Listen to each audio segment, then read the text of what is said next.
İyi akşamlar Medya Haber izleyicileri. Yeni bir özel gündem programıyla tekrardan karşınızdayız.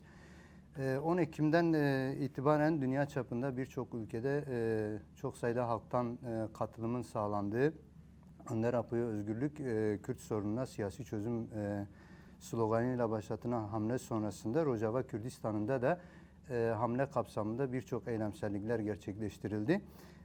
Özellikle geniş kitlelerin katılımı ve zengin eylem biçimleriyle gerçekleştirilen hamle Kürt halkının kendi önderliği ve varlığı üzerindeki tecride karşı gerçekleştirilmiş bir tutumdu aslında. Diğer yandan Orta Doğu'da özellikle hegemon devletlerin ve bölge hegemon devletlerinin kendi siyasi ve ekonomik çıkarlarını da esas alan çatışmaları ve krizleri derinleştirme siyaseti tekrardan devam etmekte. Tüm bu konuları aslında geçen hafta içerisinde gerçekleşen olaylarla beraber ele alacağız, değerlendireceğiz. Bu konuları değerlendirmek üzere stüdyomuzda gazeteci arkadaşımız Beritan Sarya bulunmakta. Merhaba Sarya. Merhaba. Hoş geldiniz. Evet, yani özellikle 10 Ekim'den itibaren başlayan bir hamle süreci vardı Kürt halkı açısından.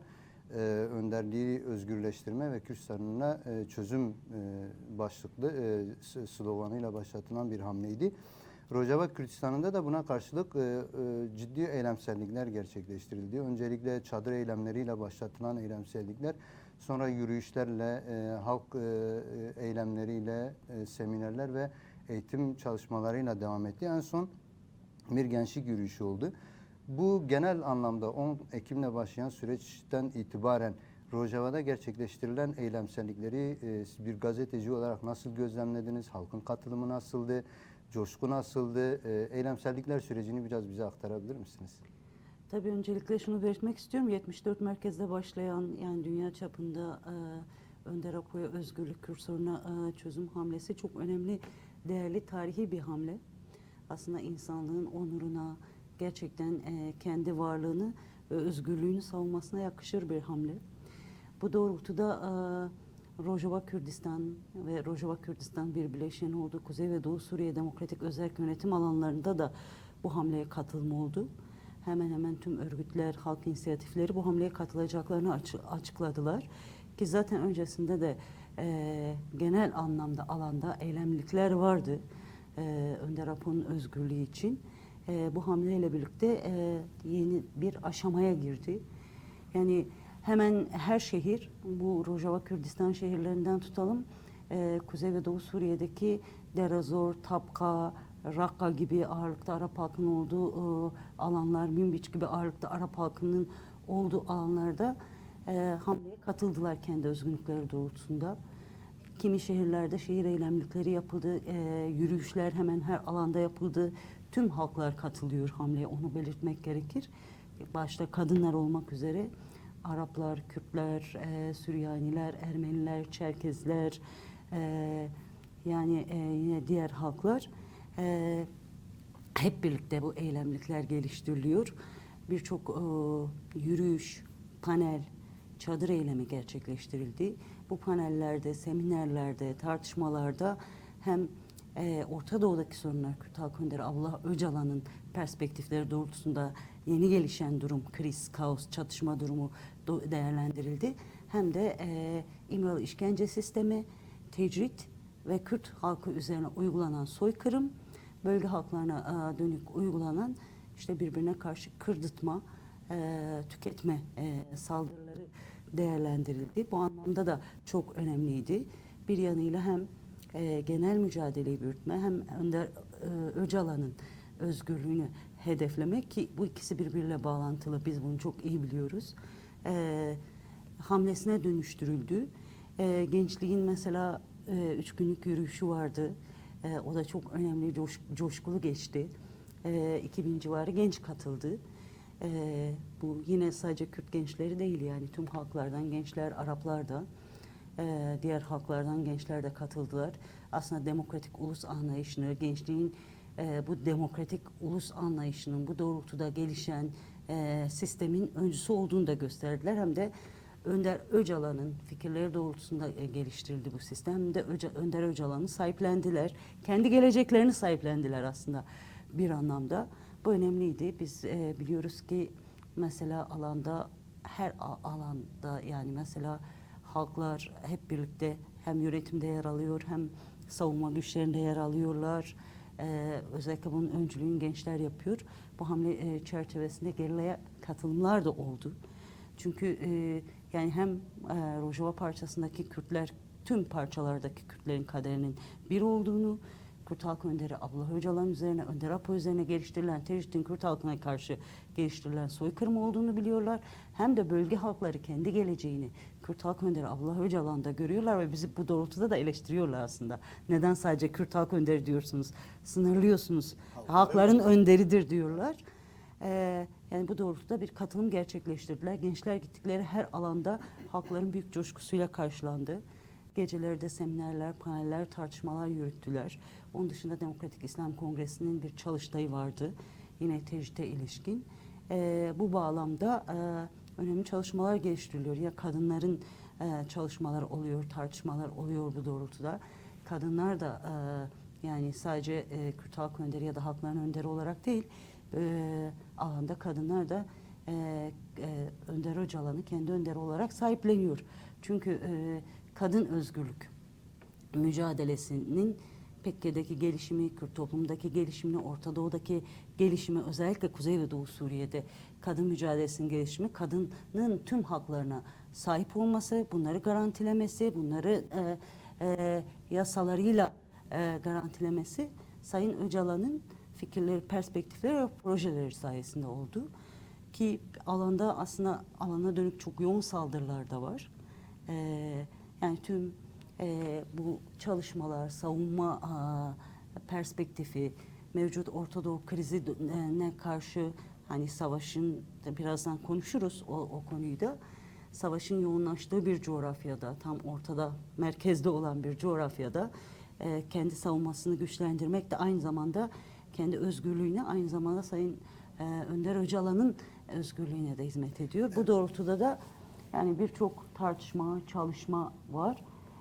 Yani Tüm aslında saldırılara rağmen bu eylemliksellik devam ediyor, devam edecek. tabii aslında yani Rojava açısından önderliği sahiplenme ya da işte hamleye katılım sadece kitlesel eylemsellikler, yürüyüşler ve benzeri şeklinde değil de önderlik paradigmasının burada somutlaştırılması, önderlik paradigmasının burada bir projeye dönüşüp tüm Orta Doğu için bir alternatif haline gelmesiyle bağlantılı. Yani aslında bizde burada önderliği sahiplenmeyi şey olarak değil, yani sadece günlük veya dönemsel eylemselliklerden ziyade bir projenin hayata geçirilmesi olarak değerlendirmek gerekiyor galiba.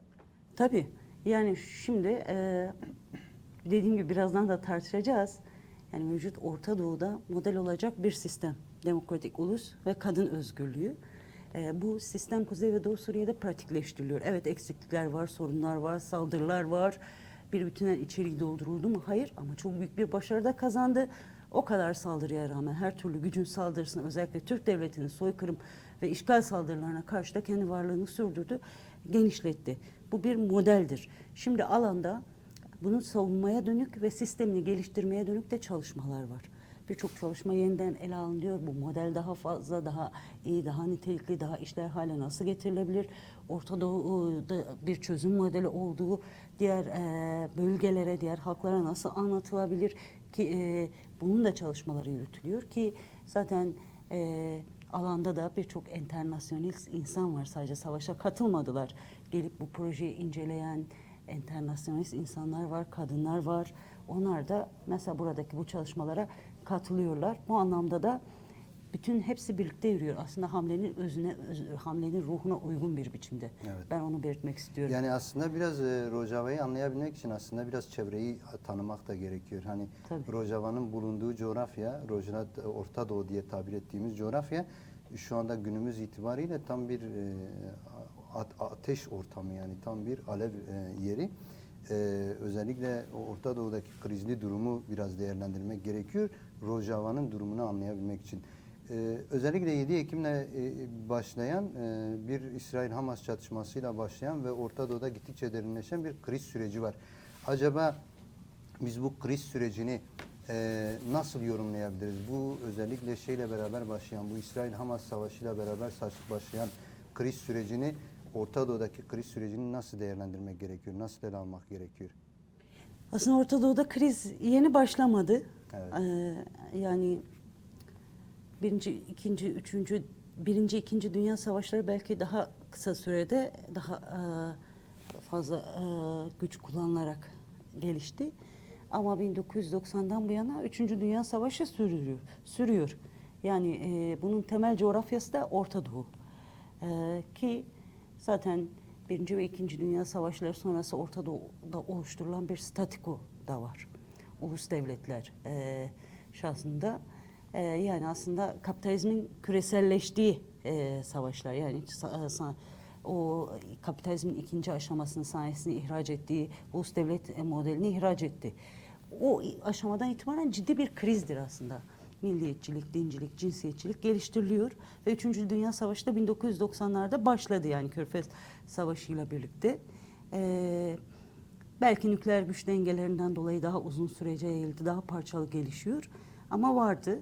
Biz geçen 2022 Şubat ayında bu 3. Dünya Savaşı'nın merkezinin biraz daha Orta Doğu'dan Kafkasya'ya kaydığını Ukrayna Savaşı'yla gördük ama bu şu anlamada gelmedi. Yani Orta Doğu'da savaş durdu. Mesela uzun süredir Sudan'la savaş var. Şimdi İsrail-Filistin savaşıyla birlikte belki çok konuşulmuyor ama Sudan'da uzun süredir savaş var yani. Ki bunlar da vekil güçler. Hem yani Sudan ordusu hem o paramiliter güçler, hızlı destek güçleri devam ediyor. Mesela Sudan'da parçalanmayla yüz yüze. Oradan da çok büyük göçler var. Kadın kırım var, toplum kırım var. Şimdi 7 Ekim'le birlikte tabii artık savaşın merkezi tekrardan Orta Doğu'nun Filistin bölgesi, İsrail-Filistin bölgesi, Gazze oldu. Ve 7 Ekim'de Hamas'ın gerçekleştirdiği saldırı belki sadece Hamas değil ama öncülüğünü Hamas'ın yaptığı. Çünkü ağırlıklı güç aslında despotik de bir güç Hamas Filistin'de ya da Gazze'de. Meçhul bir güç. Değil.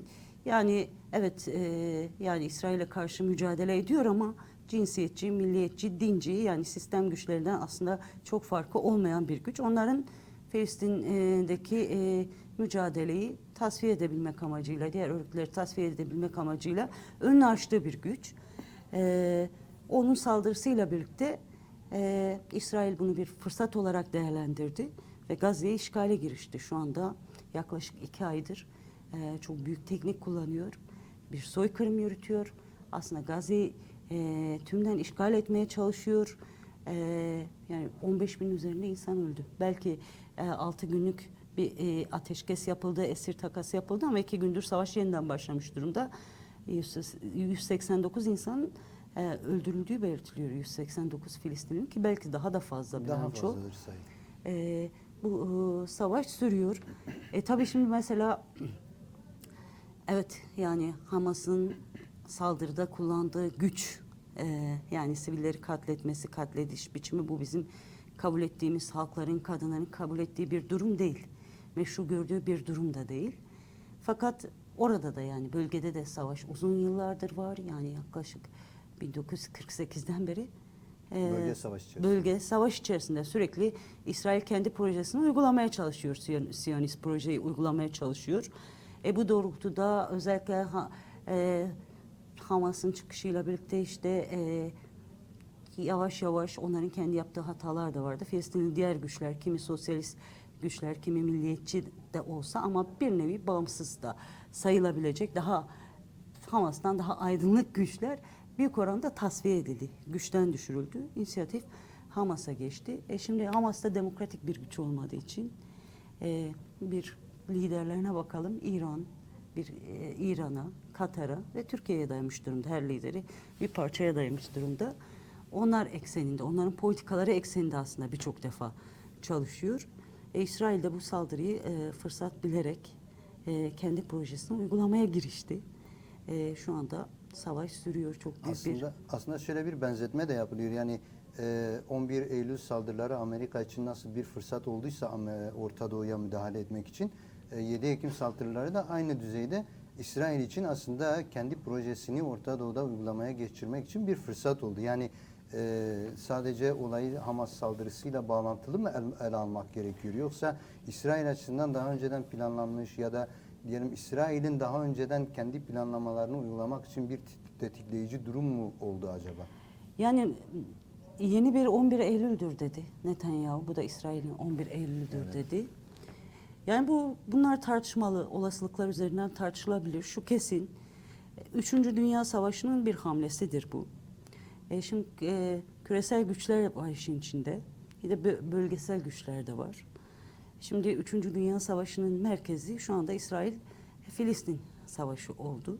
Yani İsrail-Gazze Savaşı oldu. Şimdi 7 Ekim saldırısının gerçekleşmesi tartışmalı.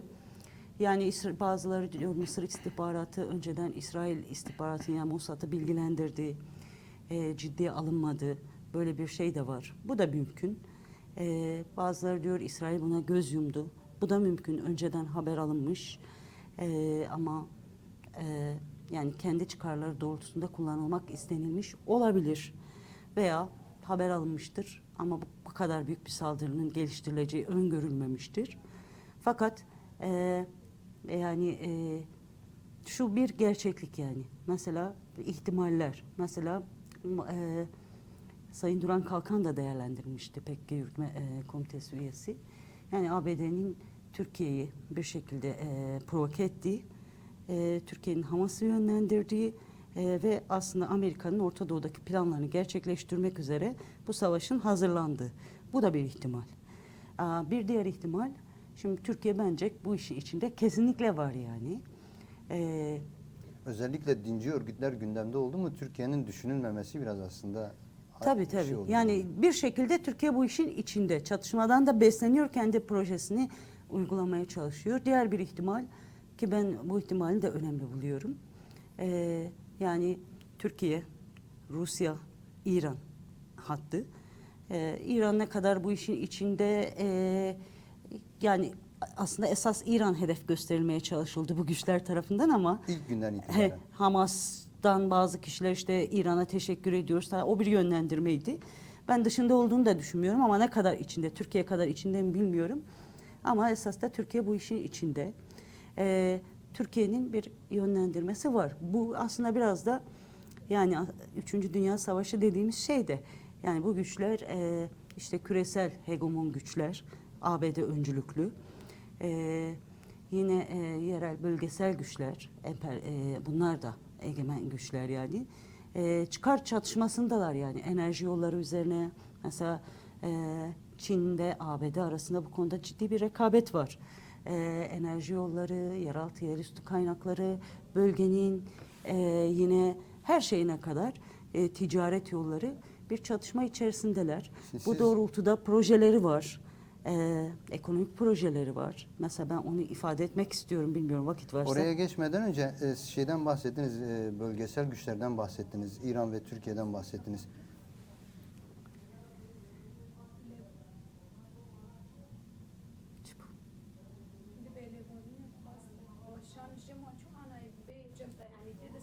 Şu deriyam da söylüyorum. Şu deriyam da söylüyorum.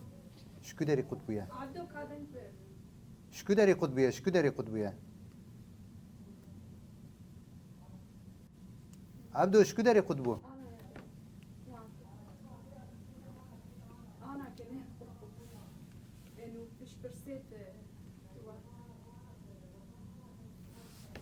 Cem me sekini yan cem van sekini.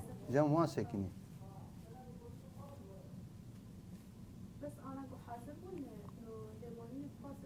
Tamam.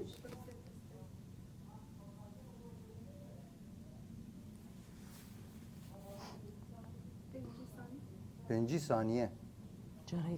Tam bir şeyden başlayalım. Bölgesel güçlerin çatışma. Oradan. Sen sorunu Evet, tekrar sor. Söyleyeyim.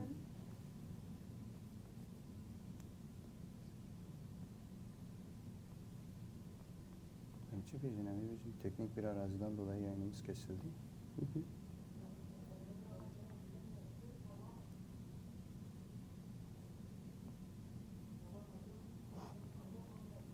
Özür mü diliyoruz? Ne diyoruz? Değerli izleyiciler, teknik bir arızadan dolayı yayınımıza ara vermek zorunda kaldık. Kaldığımız yerden devam ediyoruz. Kaç? Çen?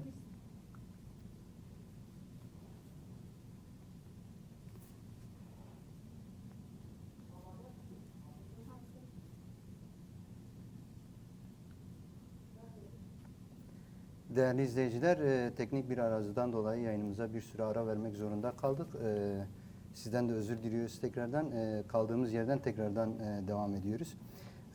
Evet, yani özellikle 7 Ekim süreciyle başlayan çatışmalı ortamın bölge üzerindeki etkilerini tartışıyorduk. Özellikle bölge güçlerinin, İran ve Türkiye'nin bu çatışmalı ortamdan yararlanma düzeyleri nedir? Ya da hangi amaçla daha çok bu çatışmalar içerisinde yer alıyorlar?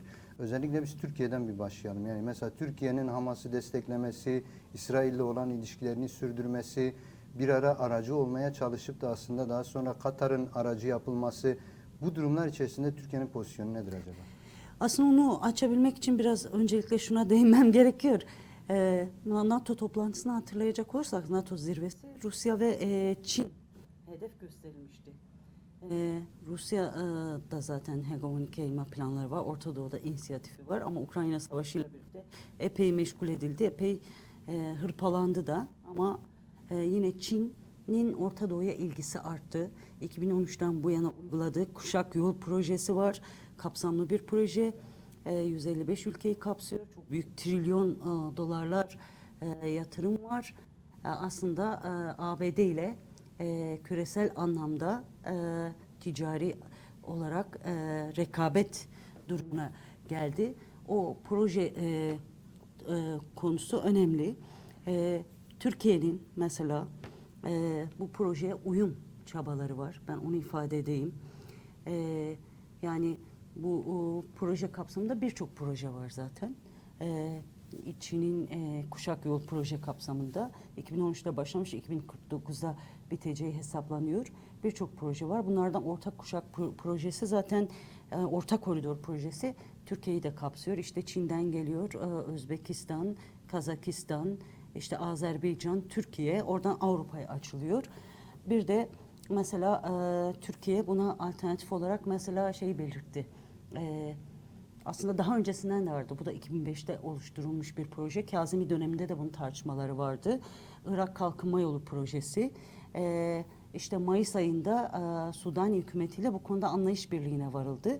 O projede Basra Körfezi'nden işte Fav Limanı'ndan Irak Musul üzerinden geçerek işte Ovaköy tam aslında Rojava Başure Kurdistan Şengal üçgenini de de geçerek. Şengal'in kenarından sanırım tam olarak ne kadar düşüyor bilmiyorum ama çok yakın bir coğrafya. Direkt o üçgeni keserek Türkiye'den de işte daha sonra Avrupa'ya gitmesi. Bunu aslında Çin'in Kuşak Yol projesiyle bağlantılı bir proje olarak düşünüyorlar. Zaten Orta Koridor projesi de var. Mayıs ayında bu anlayış birliği netleşti. Zaten eğer hatırlayacak olursak Mayıs ayında direkt Irak Mahmur'a saldırdı. Türkiye bunu hem ekonomik anlamda kullanmaya çalışıyor, hem Çin'le ilişkileri geliştirme, ekonomik anlamda işte hegemonya hedeflerini geliştirme, hem de gerçekten Kürt özgürlük mücadelesine karşı, Kürtleri bölge halklarına karşı Irak hükümetini yanına çekmekte, diğer bölgedeki güçleri yanına çekmekte bir şey olarak kullanıyor. Böyle bir proje var. Şimdi G7 zirvesi sonrası Eylül ayıydı. Bir proje açıklandı. Bu da Hindistan, Orta Doğu ve Avrupa ekonomik koridoru. Belki Amerika direkt bunun içinde değil ama Amerika'nın da imzası var bu projede, destekliyor. Bu projede de Hindistan, İsrail, işte Suudi Arabistan, BAE, yine Yunanistan, Güney Kıbrıs var ve Avrupa'ya kadar gidiyor. O zaman hatta Tayyip Erdoğan açıklama yapmıştı, işte Türkiye'siz bir koridor olamaz. Bizim böyle bir koridor projemiz var zaten.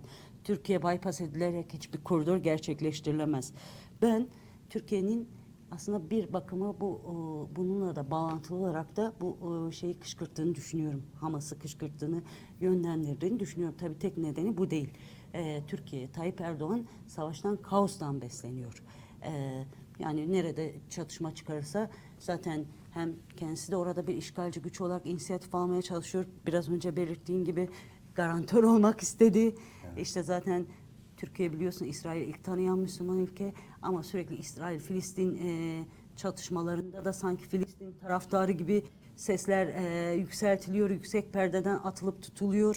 O da aslında Arap alemini etkilemek için. Ama bir yandan da hiçbir şekilde mesela İsrail'le ilişkilerde, ticari ilişkilerde, işte diplomatik ilişkilerde ara verme durumu yok. Gidip gelen gemiler sürekli gündemde. 2010'da Mavi Marmara olayı yaşandı. Ondan sonrası bile durmadı. Yani 2002'den 2023'e kadar Türkiye'nin İsrail'le ticaret hacmi 9 kat neredeyse, tam 9 kat değil, neredeyse genişlemiş. Böyle bir gerçekliği var. Bu anlamda yani garantör olmak için de kullandı. Hem bu projeyi engellemek için de kullandı diye düşünüyorum. Bir yandan da bununla birlikte bak işte siz mesela YPG'yi, Hakan Fidan da bunu dillendirdi Danimarka Dışişleri Bakanı ile görüştüğünde. Siz işte YPG'yi terör örgütü olarak görmüyorsunuz. Biz de Hamas terör örgütü. Onu bile bir pazarlık konusu şeyine getirdiler.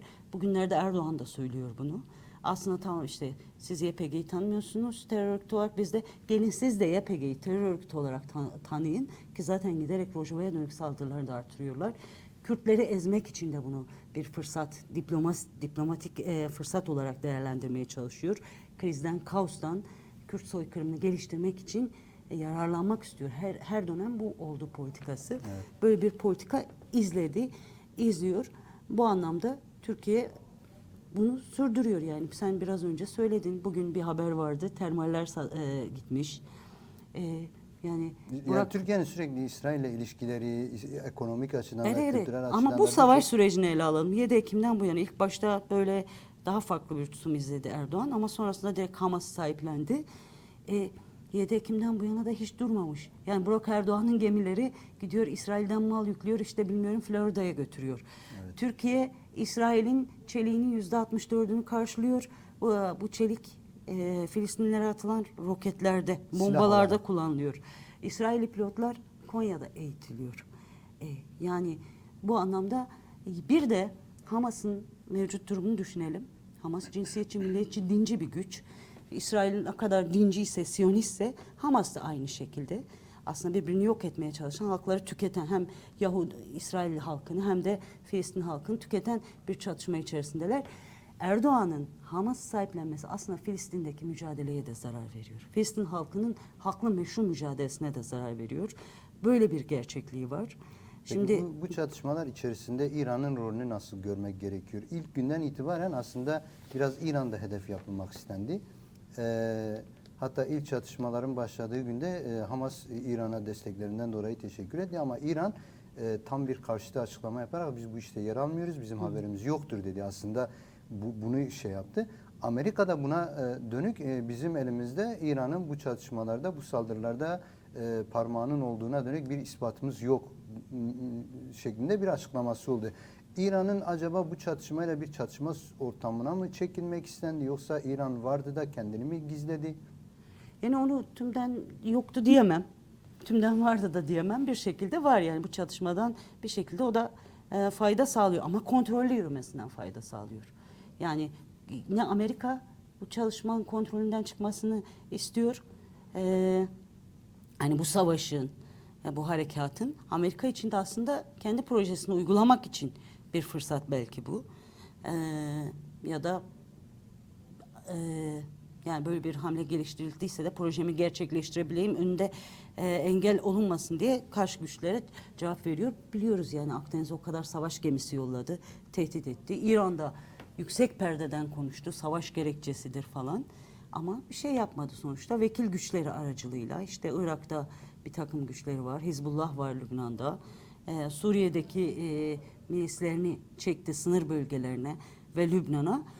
Kuzeyden bir cephe açtı yani Lübnan'ın kuzeyinden, İsrail'in güneyinden bir cephe açtı. Bu bir nebze İsrail'i yavaşlattı ama direkt bir savaşa girmediler. İran da bu savaşı tabii ki kendi toprakları dışında tutmak istiyor. Buradan aslında Türkiye'nin Erdoğan'ın üstlenmek istediği rolü de çaldı. Şimdi mesela sadece garantörlük anlamında söylemiyorum. Garantörlük ayrı. Onu Katar ve Mısır yürütüyor biliyorsun. Ama hani İslam alemini etrafında toplayan etki gücü, büyük güç, işte Amerikan emperyalizmini, onun saldırılarını, İsrail Siyonizmini durdurabilecek, ona meydan okuyabilecek güç olarak kendini konumlandırdı, sempati oluşturmaya çalıştı kendi alanda. Bu doğrultuda bir politika izlemeye çalışıyor ama korkuyor da İran. Çünkü devlet olarak varlığını koruyabileceğinden, mevcut politikalarıyla gidebileceğinden kaygılı. Çünkü kuşatılıyor bir yandan. İran'a müdahale belki 1 yıl, 2 yıl değil ki bu savaş başlayınca tekrar tartışıldı. İran da gündemde olan bir devlet. Yavaş yavaş o da kuşatılıyor. Ama şu anda biz gördük ki her iki tarafta kontrollü yürütmeye çalışıyor. Böylesi bir durum var. Yani öyle çok fazla diyelim çatışmayı derinleştirmekten ziyade kontrollü, şu anda sadece İsrail-Filistin çatışması üzerinden bölgeyi çok dağıtmayan bir yaklaşım mı olacak acaba? Yani bu noktada acaba uluslararası güçlerin, Amerika'nın ve Rusya'nın mesela bölgedeki durumu, Suriye'deki pozisyon nasıl etkilenir bundan? Yani bu çatışma özellikle Suriye üzerinde nasıl bir etki yaratır? Şimdi Çin de var işin içinde. Onu unutmayalım. Aslında esas şu anda ABD ile rakip olan bir nebze Çin'dir ekonomik anlamda. Bu kuşak yol projesini söyledik. Bir de sadece o değil. Siyasal anlamda da şimdi Suudi Arabistan'la işte diğer bayiyle falan, özellikle Suudilerle 2 yıldır İran'ın arasını düzeltmeye çalışıyor. Amerika'da biliyorsun İsrail'le Arap ülkelerini normalleştirmeye çalışıyordu. Bu anlamda da bir çekişmeleri var. Şimdi Çin de Filistin'i desteklediğini söylüyor ama ne desteği? Hani şu anda İsrail çok büyük bir güçle saldırıyor. Filistinliler direniyor. Bu yani bütün örgütleriyle de halkıyla da direniyor. Çok büyük bir soykırım var. 15 binin üzerinde insan katledildi. İsrail tarafından yani Gazze'nin %40'ı %50'si yıkıldı. Sürüyor. Son 2 gündür ateşkes durmuş. 189 kişi öldü. Kimse aslında çok öyle keskin bu savaşı durduracak bir tepki vermiyor. Yani bu savaş devam ediyor. Ki vermek istediklerinden de şüpheliyim ben yani. Doğru. Kendi projeleri için inisiyatif elde etmeye çalışıyorlar. Diplomatik ilişkilerini daha çok geliştiriyorlar. Bu savaş sürsün, vekil güçler bir yandan çatışsın, kontrollerinden çıkmasın. Ama kontrolden çıkabilir yani. Böylesi bir gerçeklik Evet. var. Yani aslında bu tartışmalar yani bölge güçlerinden... Suriye açısından demiştin. Suriye açısından nasıl ele almak gerekiyor? Yani Suriye açısından da biliyorsun yani saldırılar oluyor. Yani burada işte İran milisleri koalisyon güçlerini vuruyor, ABD güçlerini vuruyorlar. Dönem dönem KSD güçlerini de hedef alıyorlar. Mesela Derazor'da böylesi bir şey var. O bazı çevrelerin abarttığı kadar yoğun değil ama Suriye'de mesela havaalanlarını vurdular. Her gün Şam'ı vuruyorlar. Her gün Şam'ı vuruyorlar. Suriye açısından da aslında Türkiye yani bu şeyi kendi işgalci projelerini geliştirmek için kullanıyor. ABD açısından da yani Orta Doğu'daki varlığını tekrardan artırdı yani. Akdeniz'e savaş gemileri getirmek, Suriye'deki güçlerini artırdı. Suriye açısından da şöyle yani savaşın temel coğrafyalarından biri. Özellikle Kuzey ve Doğu Suriye açısından da genel Kürdistan anlamında da yani bu saldırılar, çatışmalar sürecek. Kuzey ve Doğu Suriye halkları, buradaki siyasi güçler savaşın kendi coğrafyalarında olmasını istemiyorlar. Ama görüyoruz ki mevcut güçler, ABD'si de İran'ı da bu coğrafya üzerinden yürütmeye çalışıyor. Bu anlamda yani bölgede de çatışma, saldırılar derinleşebilir. Özellikle Türk devleti bunu yeni işgal saldırıları geliştirmek için bir fırsat olarak değerlendirmeye çalışıyor. Ki zaten bunu söylüyor da. Mesela şimdi Gazze konuşurken Gazze üzerine tümden kuşatma geliştirdiler, suyu kestiler, elektrik kestiler. İsrail bu dünya kamuoyu tarafından da kınandı. Ama Gazze'den önce 4 Ekim'de Hakan Fidan çıktı ekranlar karşısında dedi ki işte bütün işte Ankara eylemini, HPG'nin Ankara eylemini gerekçe yaptı hiç alakası yokken. Aslında daha öncesinden bu plan vardı. İşte bütün altyapı, üst yapı, enerji tesisleri hedefimizdedir dedi. Hepsi hedef alındı. Ki giderek saldırıların dozajı artıyor. Türkiye bunu yeni işgal harekatı için değerlendirmek isteyecektir. Yani böylesi bir gerçeklik var. Yine bölgede bu vekalet savaşının sürmesi Kuzey ve Doğu Suriye dışında kalan alanları da etkiliyor, etkileyecektir. Mevcut Suriye yönetiminde şeyi yok biliyorsun. hani demokratik bir zihniyeti ya da öz gücüne dayanması durumu yok. O anlamda genel olarak etkileyecek. Burada yani gerçekten çok daha güçlü bir örgütlenme, kendi modelini ve savunmasını örgütlemesi gerekiyor halkların. Ve o demokratik ulus modelini daha fazla yaygınlaştırmak için çabanın olması gerekiyor. Böyle bir çaba da var.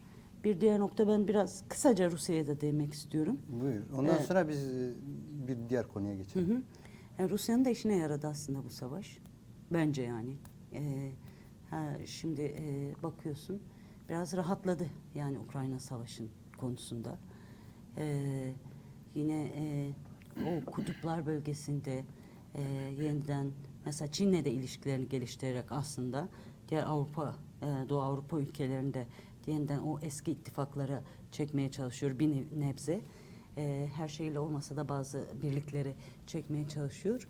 Onun da aslında belli çıkarları var. Onlar da Filistin'i savunduğunu söylüyorlar ama kimsenin gerçekten bu savaşı, İsrail'i, işgal projesini durdurma iradesi, kararlı niyeti yok. Bu doğrultuda ciddi kararlı bir adımı da yok.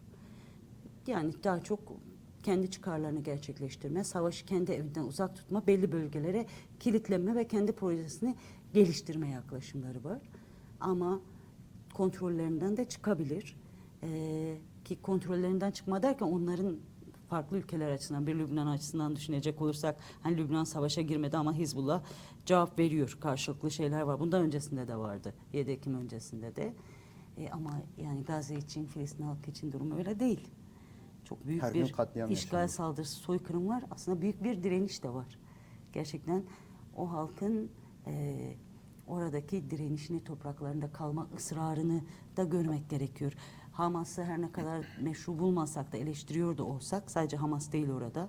Mesela Filistin'deki örgütlerin tünel savaşını geliştirmesi var. Kürdistan'da da Kürt gerillaları bu savaşı geliştiriyor ki aslında şu an İsrail'in Filistin üzerine kullandığı, Gazze üzerine kullandığı bombaların hepsi yani 2017'den bu yana medya savunma alanlarına dönük kullanılıyor günlük olarak. Kimyasal silah ve taktik nükleer de olmak üzere kullanılıyor. Evet. Böyle bir bağlantı da var aslında. İki bölgenin temel sorunu var, Filistin ve Kürt sorunu. Aslında aynı yöntemler kullanılıyor. Yani aslında birçok şeyi değerlendirdik. Yani hegemon güçlerin gerek bölgesel gerek uluslararası güçlerin kriz ortamlarından, çatışmalı ortamlardan nasıl ekonomik, siyasi çıkarlar sağlamaya çalıştığı, ne tür projelerle geldiğini aslında biraz değerlendirdik de buna karşı en son belirttiğiniz konu, yani halkların bu katliamlara, bu soykırımlara, bu baskılara, bu saldırılara karşı nasıl bir projeyle gelmesi gerekiyor? Nasıl bir direniş sergilemesi gerekiyor? Biz bunu nasıl ele alabiliriz? Özellikle Rojava ve Kuzey Suriye açısından düşünürsek mesela bir proje gerçekleştirildi ve bu projenin bölge için, bu kriz ortamı için, bu çatışmalı ortamı için nasıl bir alternatif olma özelliği var? Kürt Halk Önderi Abdullah Öcalan'ın, Önder Apo'nun yani Orta Doğu konusunda perspektifleri önemli, ciddi. Gerçekten sorunu bütünlükle ele alan, sistemsel ele alan tek perspektifler Önder Öcalan'ın perspektifleri. Bu anlamda zaten tüm İmralı savunmalarında da açıyor. Özellikle kapitalist modernitede de, Orta Doğu uygarlık savunmasında da, biraz önce arada da tartıştık, soykırım kıskacında bir halkı savunmakta da. Şimdi biliyorsun Kuzey ve Doğu Suriye'de demokratik ulus modeli uygulanıyor. Yine genel Kürdistan çapında hem PKK hem de PKK ve Önder Öcalan'ın mücadelesine ilham alan, Önder Öcalan fikirlerini benimseyen tüm örgütler onun projelerini benimsiyor. Demokratik, ekolojik, kadın özgürlükçü, cinsiyete özgürlükçü toplum paradigması, bu temelde geliştirilen demokratik ulus anlayışı var. Aslında bu projenin Orta Doğu'da yaygınlaştırılması gerekiyor. Şimdi mesela Filistin mücadelesi çok önemli değil mi? Meşru bir mücadele. Filistin halkı şu anda soykırıma uğratılıyor. Kürtlere dönük de aynı şekilde 100 yıldır, belki Filistin'den daha da uzun bir süreç soykırım politikalar uygulanıyor. Bu soykırım politikalarının karşısına çıkan PKK ve Önder Öcalan'dır. Şiddet Kürt Özgürlük Hareketi de kullandı, PKK de kullanıyor. Önder Öcalan da şiddeti reddetmiyor gerektiği yerde. Savunma Ama mesela eksenli. savunma eksenli, meşru savunma, öz savunma, mesela şiddetin biçimi, mesela Hamas'ın kullandığı şiddet biçimi gibi değil yani. Sivillere hedef alan değil. Çünkü gerçekten özgürlükçü. Bu anlamda mesela Kürtlerin bir doğru bir öncülüğü, önderliği, öncü partisi var. Kürtler her ne kadar soykırım politikaları altında da olsalar bu anlamda mücadeleye sonuç alıyor. Bugün dünyaya umut oluyor. Aslında bölgede umut olacak proje de budur. Hem kadın özgürlüğü hem demokratik ulus projesi. Bu anlamda Filistin-İsrail sorunu açısından da çözüm buradadır yani. Gerçekten Orta Doğu'nun demokratikleşmesidir. Bu doğrultuda maalesef özellikle 1970'ler, 90'lar süreci, yani Hamas çıkarıldı o süreçte. Zaten Sovyet Sosyalist Birliği'nin çökmesi, daha falan dinci örgütler çıkarıldı. Biraz Filistin'deki o daha özgürlükçü, nispeten eksiklikleri, paradigmal yanlışları da olsa hareketler törpülendiler, güçten düşürüldüler. Filistin halkının maalesef şu anda doğru, gerçekten zihniyet anlamında tümden özgüce dayanan bir örgütlülüğü öncüsü yok. Yani biz bunun öncülüğünü Filistin halkından bekleyemeyiz. Şu anda büyük bir soykırım altında. Birçok yere göç etmek zorunda kalmış. Milyonlarca insanı göçmüş. Gazze'de de şu anda bir soykırım saldırısı altında. Ama mesela bunu Yahudi halkından bekleriz yani. Bunun öncülüğünü. Kürtler bunun öncülüğünü kendi coğrafyalarında Kuzey ve Doğu Suriye halkları yapıyorlar. Ama mesela şu anda İsrail-Filistin sorunu konusunda da İsrail halkı, ki kendi içinde zaten onların tepkileri de var Netanyahu'ya dönük. Bazı şeyler de var ama dünya çapında Yahudiler bu konuda ısrarlı olmalıdır yani. Demokratik ulus, Orta Doğu'yu demokratikleştirme. Çünkü kendileri de bir Orta Doğu halkıdır. Önder Öcalan da söylüyor. Orta Doğu'da onların da yeri vardır. Orta Doğu'yu demokratikleştirebilecek temel bir güçtür. Bu noktada sorumluluk almaları gerekiyor. Bir kere Yahudi kavmiyetçiliğini, milliyetçiliğini sorgulamaları gerekiyor. Önder Öcalan bunun dünya milliyetçiliğin babası olduğunu söylüyor. Bir kere bunun özellikle kapitalist modernite süreciyle birlikte onun harcına dönüşmesi, kapitalist modernitenin İsrail'i kuruş biçimi, İsrail'i Siyonizme mahkum etmesi, aslında Yahudileri, İsraillileri de sürekli bir soykırım kıskacı altında tutması durumunu çözümlemeleri gerekiyor. Bunun öncülüğünü bence bu anlamda yapmaları gerekiyor. Orta Doğu'yu demokratikleşmede, demokratik ulus modelini anlama, İsrail-Filistin sorununa da bunu uygulama. Yine şöyle bir gerçeklik de var. Şimdi Önder Öcalan 1999 yılında uluslararası komployla esir edildi. 9 Ekim 1998'de Suriye'den çıkarıldı. 15 Şubat 1999'da komployla esir edildi. Bunun öncü güçleri İsrail, İngiltere, Amerika'ydı. Devletleri. Evet. Bakıyoruz gerçekten bu Orta Doğu'ya çözüm olabilecek, Orta Doğu'da demokrasiyi, kardeşliği geliştirebilecek, Orta Doğu halklarının soykırıma uğratılmasını, birbirini kırmasını engelleyecek, kadını özgürleştirecek, toplumları özgürleştirecek, doğayı koruyacak, paradigmayı, fikirleri geliştiren Önder Öcalan Üçüncü Dünya Savaşı ikinci aşamaya geçerken uluslararası komployla esir ediliyor. Bunda İsrail devletinin rolünü Yahudiler görmelidir. Bir yandan hem İsrail Filistin sorununa demokratik ulus modelini uygulamak, bir yandan Önder Öcalan'ın fikirlerini okuyup anlamak ve İsrail devletinin bu politikalarına da karşı durmaları. Aslında İsrail devletinin de değil, sadece İsrail'i buna mahkum eden kapitalist modernite, hegemon güçlerin politikalarının karşısında durmaları gerekiyor. Evet. Bugün İsrail-Filistin'deki çatışmayı da bunun bölgede daha fazla yayılmasını engelleyebilecek tek güç aslında toplumların, halkların, kadınların örgütlülüğü, demokratik tepkisi, mücadelesi, direnişidir. Yoksa devletlerden bunu beklemek çok doğru değil. Hepsi kendi çıkarlarını düşünüyor, birbiriyle bağlantılı. Bir yandan kendi aralarında hegemonya savaşı, çıkar savaşı var ama hepsi ortaklaşa aslında toplumlara, halklara, kadınlara da saldırıyor. İran meselesi arada konuşuyorduk. Xinjiang Azadi serhildanları gelişti, halen de devam ediyor. İran'ı müdahale etmek isteyen güçler, İran'a şekil vermek isteyen, dizayn etmek isteyen güçler, ABD, Avrupa falan hiçbiri desteklemediler. Hiçbir şekilde destek olmadı. Hatta bazı marjinal tipleri işte Avrupa'da piyasaya çıkardılar. Sanki bunlar İran halkının temsilcileriymiş. Sanki İranlı kadınlar işte tam tersinden işte kapitalist modernite ölçülerine gelmeyi bir özgürlük olarak görüyorlarmış gibi şeyler ortaya çıkardılar. Bu anlamda bu da onun somut bir örneğidir. Belki süremiz kısıtlı, çok Biraz açamayacağız. sona doğru da geliyoruz. Biraz toparlayabilirsek. Yani bunları söyleyebilirim. Bu anlamda bu sistemi iyi çözmek gerekir. Kolay değil. Yani demokratik ulus modelini geliştirmek, savunmak da kolay değil. Ama tek şansımız bu yani. Önderlik devlet dışı kalmış tüm kesimlerin bu öncülüğü gerçekleştirmesini istiyordu aslında. Biraz o hani belirttiğiniz husus bütün toplumlar açısından Yahudilerde, Türklerde, Kürtlerde, Araplarda devlet dışı kalan bütün toplumsal kesimlerin bu demokratik gücü eline geçirip bu krizin çözümünü üretmesi gerekiyor galiba. Yani mesela şeyden örnek, bilmiyorum ne kadar zamanımız Çok kaldı. kısa 1 dakikalık. Örnek yani ilk başta Batı ve Amerika her şeyiyle destekledi İsrail'i. Halen de destekliyor ama tutumlarında biraz değişim olduysa az çok, yani yine de savaşı durdurmuyorlar ama işte ateşkes çağrıları falan yapmaya başladılarsa uluslararası toplumda yükselen halkların, hem Arap halkları hem işte Orta Doğu halkları hem dünya halklarının İsrail'e karşı biraz sesini yükseltmesi nedeniyledir. Bunun güçlenmesi, örgütlenmesi durumunda mesela düşünelim kadınların konfederasyonunun gelişmesi durumunda, kadınların ortak sorunlarda bir araya gelip tartışıp öncülük alması, ortak mücadele yükseltmesi, halkların bunu yapması durumunda yani ister istemez geri adımlar atmak zorunda kalacaklar. Tabii bu mücadele sürecek, öyle kolay değil. Tabii. Ama başka çare de yok. Evet. Çok teşekkür ederiz. Programımıza katıldınız. Değerli görüşlerinizle bize süreci değerlendirdiniz. Çok teşekkür ederiz. Tekrardan stüdyomuzda konuğumuz olduğunuz için.